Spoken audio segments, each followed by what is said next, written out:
یہ دعویٰ کرتا ہے کہ میں اسلام پڑھوں، پھر بھی ان کے اندر تضاد اور اختلاف. یہ کیوں؟ اسلام کے اندر کوئی اختلاف نہیں. وَلَوْ كَانَ مِنْ غَيْرِ اللَّهِ لَوَجَدُوا فِيهِ اخْتِلَافًا كَثِيرًا.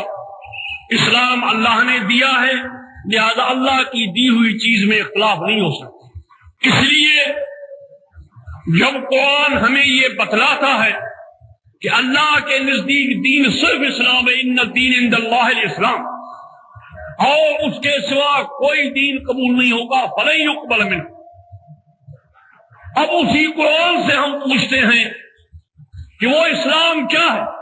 چنانچہ خود قرآن اس کو بیان کرتا ہے، وَأَنِيبُوا إِلَىٰ رَبِّكُمْ وَأَسْلِمُوا لَهُ مِن قَبْلِ أَن يَأْتِيَكُمُ الْعَذَابُ ثُمَّ لَا تُنصَرُونَ وَاتَّبِعُوا أَحْسَنَ مَا أُنزِلَ إِلَيْكُم مِّن رَّبِّكُم مِّن قَبْلِ أَن يَأْتِيَكُمُ الْعَذَابُ بَغْتَةً وَأَنتُمْ لَا تَشْعُرُونَ.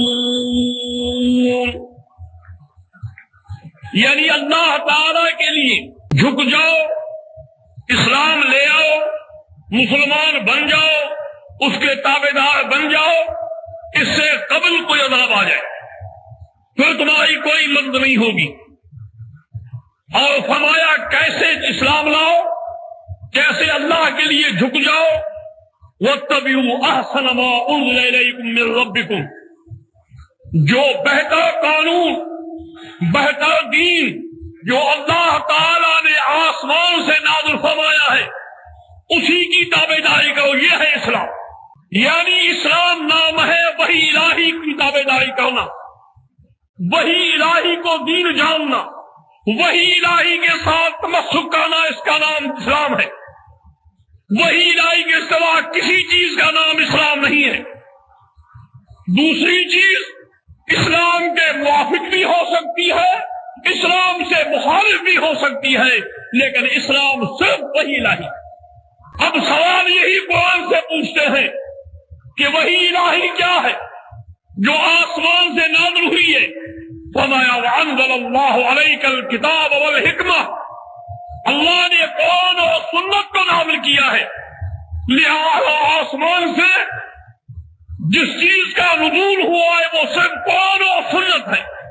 لہذا اسلام صرف قرآن سنت ہے، اس کے علاوہ کوئی اسلام نہیں. ہر نبی نے اسلام پیش کیا، ہر نبی کا دین اسلام تھا. جیسے فرمایا شرع لکم من الدین ما وصى به نوحا والذی اوحینا الیک وما وصینا به ابراہیم وموسیٰ وعیسیٰ ان اقیموا الدین ولا تتفرقوا فیہ کبر علی المشرکین ما تدعوهم الیہ اللہ یجتبی الیہ من یشاء ویہدی الیہ من ینیب.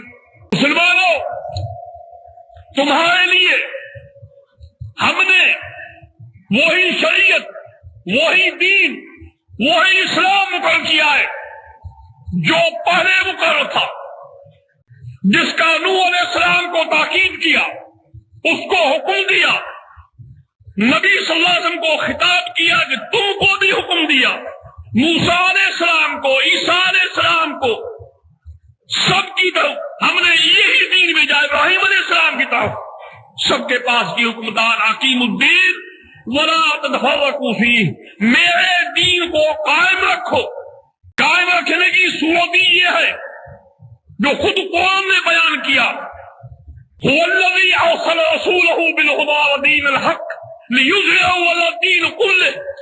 دین کو قائم رکھنے کی صورت یہ ہے کہ اس آسمانی دین کے علاوہ باقی سارے دین جو ہے وہ نیچے ہو جائیں، وہ ختم ہو جائے، صرف اللہ کا دین رہے.